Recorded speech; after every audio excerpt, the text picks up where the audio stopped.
Hi, everyone. Welcome to the It's Learning Academy remote learning webinar series. And while we are waiting for just a few more people to get logged in, I want to just let you know about our itslearning.com remote webinar website. And this is the website that will show you all of the webinars we have coming up. This series today and tomorrow is a 5-part webinar series. We are chunking the webinar into smaller pieces in order to hopefully give you specific little bits and pieces that you need to take away to get started with your remote learning journey today. So before we get started, I do have a poll that I would like to send y'all. It basically just asks which one of these best describes how you are teaching today. So if you wouldn't mind just completing that poll for me real quick.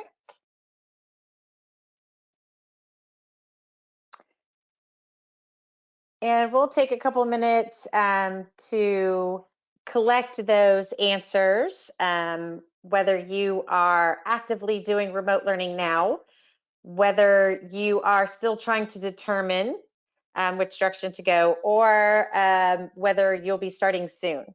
So go ahead and, if you don't mind, completing that poll for me.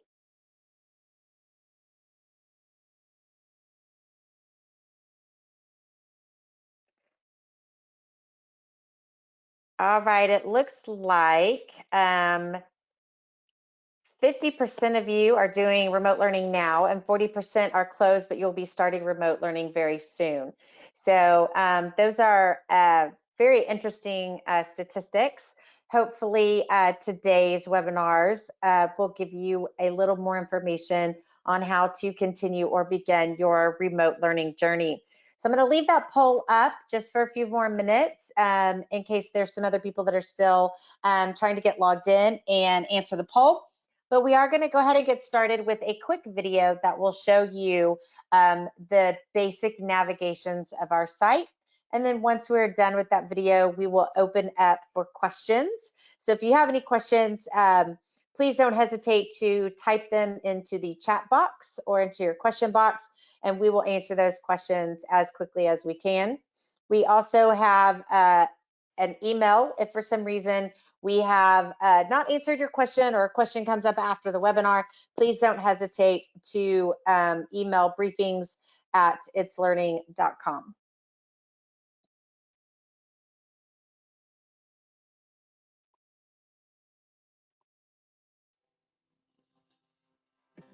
Getting started with site navigation.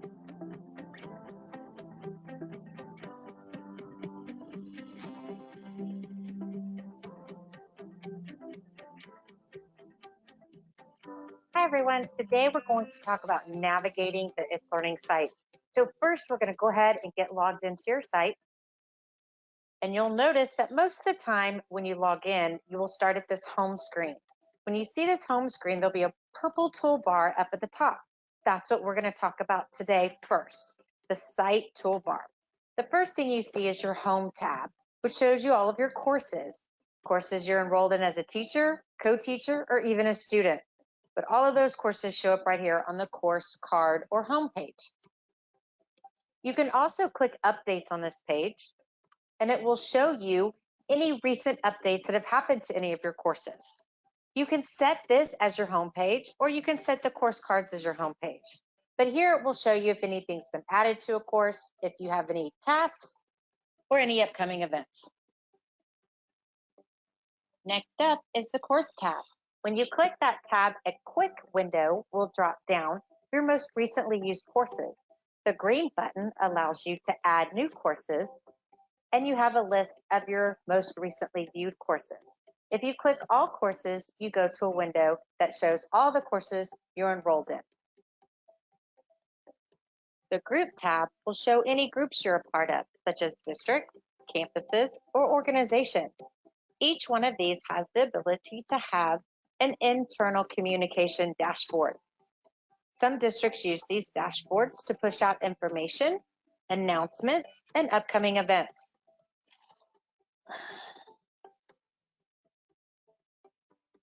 The calendar tab will show you anything that is due or any upcoming events in your courses that you are enrolled in as a teacher or a student. You can even search for calendars of your colleagues or your students so you can see if there are overlapping events. The Plans tab within the calendar will allow you to see your upcoming plans or previous plans by searching through the chevrons forwards or backwards. And you can also, again, search for any colleagues or student plans so you can see if there's any overlapping conflicts.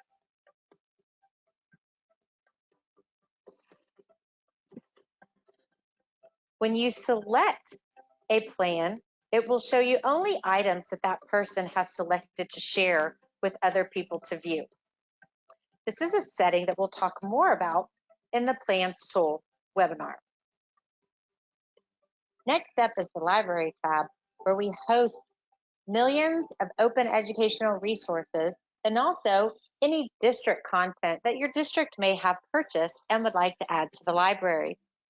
You can start by searching by keyword, and the library will bring up any element that is tagged to that keyword. You can search by grade level. You can add a standard. You can select the type of resource you're looking for, even select a reading level,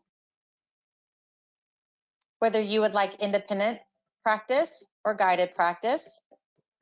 You can filter by resources in different languages and also by content provider or author. The Your Students tab will provide an overview of all of your students and all of their courses and grades on one page. This gives you the ability to keep an eye on all of your students in one simple spot. Next up, we have our internal communication, a notification, and an instant messaging tab, where you can send, archive, and receive messages. Under your name, you will notice you have your files and your settings and your ePortfolio. Now that we've talked about the site toolbar, let's jump into a course so we can talk about the course navigation toolbar. You'll notice when you go into a course that the course navigation toolbar is white and just below the purple site toolbar. This is what we'll be talking about now. Looking at the top left of the toolbar next to the course name, we'll start with the Overview tab.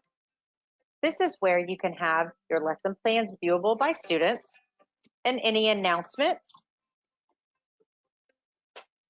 any follow-up tasks, or calendar events are easily displayed here in one place. Next, the Plans tool is where you can go to add your lesson plans. The Resources tab is your internal file structure for your course. You can add folders or anything you would need for instructing your students. Various types of resources are available within itslearning, which we will talk about in another webinar. Next, the 360 reports give teachers valuable information about how the students are interacting in the course and with instructional materials. You can see an overview of their activity, their progress, and their grades. You can also set up notifications and also have summaries of individual resources within the course. You can also look at individual students and their individual login history, activity within the course, the days and times they've logged in, their progress, including time on task for each resource within the course, and their grade trends. Under the More tab, you'll find several more items to take a look at, including the participants in the course, which will show you how to add, delete, or send emails to participants in the course. And then, of course, we can jump into the course groups. We can create course groups. We can create auto groups where the system does the group for us, and again, send emails to those groups. Next up is the course settings. Course properties and features allow you to personalize your course. You can add a course banner, add your learning standards, and assessment criteria. The course trash can is a holding bin for anything that you've deleted in the course. Any resources, assignments, or any lesson plans are here for you to easily filter and restore if you need them later. The person icon in the top right of the toolbar allows you to view your course as a different profile, such as a student. The green button is a quick add for you to quickly add resources to your course.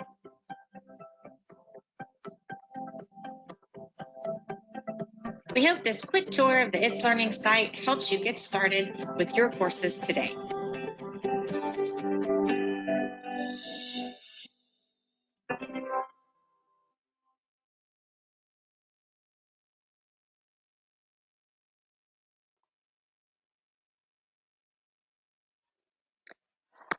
All right, so now we have we are going to jump into the live site, and so we can talk a little bit about any questions that you may have. I know that there was a little bit of a difficulty at the beginning of the video, so we can review what was talked about in the beginning of the video.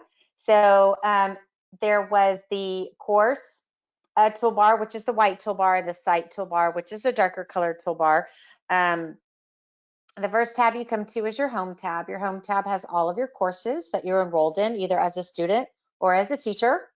These course cards can easily be moved just by clicking and dragging them if you'd like to put them in a particular order. You can also edit the course cards if you are the teacher of the course. You can change their color, you can change, have a friendly name, and then decide whether or not you want the teacher profile and picture name showing up on the course card. The next tab over is your courses tab that lists all of your courses. This is a quick list, and then if you clicked all courses, you would have a list of all your courses. Next is your groups tab. Your groups are just basically a dashboard of all of like your district and your campus, any groups that you're a part of, and that dashboard can provide an internal communication. And then of course you have the calendar and the library and the Your Students tab. So we can open it up to questions now. I see that we do have a few questions, so we'll start there. And if you have any other questions, please don't forget to type them in the chat box or in the questions tab. So Andrea, the first question that I see here is, can you post to more than one course at once under the resources tab at the same time if they're using the same resources? So if you're in a course and you are posting to a resource to multiple courses, actually what you have to do is just copy that resource to the other courses. It also depends on how your district feeds the courses. Most districts will feed the courses so that every section of the course, like class period, under the same content areas in the same course. But if not, the only thing that you can add to multiple courses at one time is an announcement. So if I were to add an announcement, that's the one that I can then that I can post to multiple, let's try that again, that I can post to multiple courses right there. But in the resources, what I would need to do is just take that resource, and then under the Actions tab, I can very quickly copy it to any of the other courses that I need to copy to. Okay, we have another question. Can you please go over the assessment tools for It's Learning? Yes, absolutely. So in the Resources tab, we have the ability to add. Any of these green add buttons will take you to the different types of resources that we have to add into the system. And we have a couple different resources or assessment tools. First of all, obviously, we have an assignment. This would be generating like a regular type assignment where the students would complete something and turn it into you. You can also assess a discussion thread or discussions among students. We have a task tool that allows you to assess non-virtual or non-digital assignments. So if they had something that they had to do at home, a manipulative or something like that, you could assess that. And of course, we have our regular test assessment tool. This test tool actually has 10 different question types between interactive, hotspot, multiple choice, open answer that are all varying levels of auto grading within the system. And then, of course, a survey tool is another way to do a quick assessment of your students. Okay, great. We have another question. Where would be the best place to post a link to a blog? Would it be under the pages section? To post a link to a blog, there's a couple different ways you can do it, but knowing that your students land on this overview page when they first come to this page, I would either add it in your plan so that your students would see it right here. So you could actually post it. Here's a link that I have to the Discovery website. So you could post it in there, or you could just post it in an announcement as well. So I can add it in an announcement so that they see it on this first page when they log in, and they don't have to necessarily navigate to anything else in the system. Okay. Another question, I don't know if you'll know the answer or not. Why does it take so long for video MP3 files to upload to It's Learning? So if you are actually uploading a video file, it kind of depends on where that file is coming from. Um, Most of the time, if you're uploading a file, then it's probably coming from your computer. And that really just depends on so many different variables. It could depend on your internet speed, the type of device or computer that you're on, how many people are accessing our system at one time. It just could depend. There's so many variables. It's just really difficult to kind of pin down exactly why. So that's why we kind of suggest to embed the video, which we do talk about in one of our later webinars, which is adding resources and video and audio resources. So embedding them is actually better than uploading the file, and it actually is a lot quicker. And it has the same end results for the end users. Okay. Another question that we seem to get asked quite often is, what if the student needs the system changed to their home language? How would you go about doing that? That is a great question. So under your name in the top right, you actually have your settings tab. And if you go to that settings tab, you actually have lots of different things that you can do here, but customizing It's Learning is where I can choose lots of different languages to have the system display in. So I could certainly pick a different language and then have that system, the system would then translate everything, all the toolbars and everything into that home language. So if you do have um, a, a student who needs this in their home language as opposed to English, and this is a permanent way to change that so that it is the system is always in that home language. If they need a temporary way to change it, then take a look at the Google Translate in Chrome extension that will temporarily switch the system into different languages. Okay. I don't see any other questions at this point. If you have additional questions, feel free to type them into the question pane. We'll try to answer as best we can. All right, while we're waiting on some additional questions, I just wanted to remind everybody that we do have our 5-part webinar series. This last webinar of today, the adding videos and audios, is how we discuss the best practices for embedding or creating videos in the system. So that might be helpful. Coming up next is adding courses and participants, and then we'll talk about the plans in 2 different sections. If you visit our website, which we do have a link to in the chat box, you can register for any of these. And even if you can't attend them, please go ahead and register. We will be following up with you whether you attend or don't attend the live webinars with a link to the recorded webinar series. So that way, even if you cannot attend, you can go back and watch the webinar at another time that is more suitable for your schedule. All right, I think that just answered one of the questions that just came in. Will the session be recorded? Yes, absolutely, and it will be sent out to you tomorrow. Another question that did just come in though, how do you generate student reports? All right, so that is a great question. So we have several different reports that we can generate for students. The first one that I like that really gives a good overview or summary of the students is this 360 report. And these reports are all generated for you. All you have to do is access them. These reports will tell you when your students logged in, what activities they did, their progress within the course, what they've completed, their average login time. The heat map will show you exactly what they did, the number of visits or the actions taken when they visited. It will also show you the progress. I really like the progress tab because it tells you if they've opened something, if they haven't visited it, the time on task that it took them to complete it. So it really shows good reports of how your students are engaging and with what materials they're engaging with within the system or in your course. And then grades that will show you trends, grade trends as well. Some other ports are right here.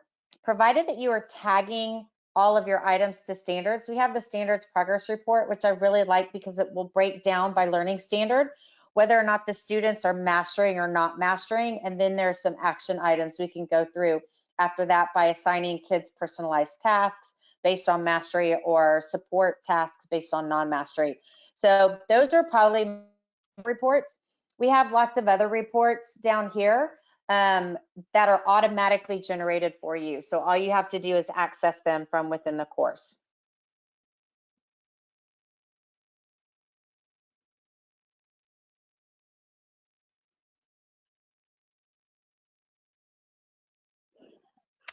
Are there any other questions that we can answer for you today?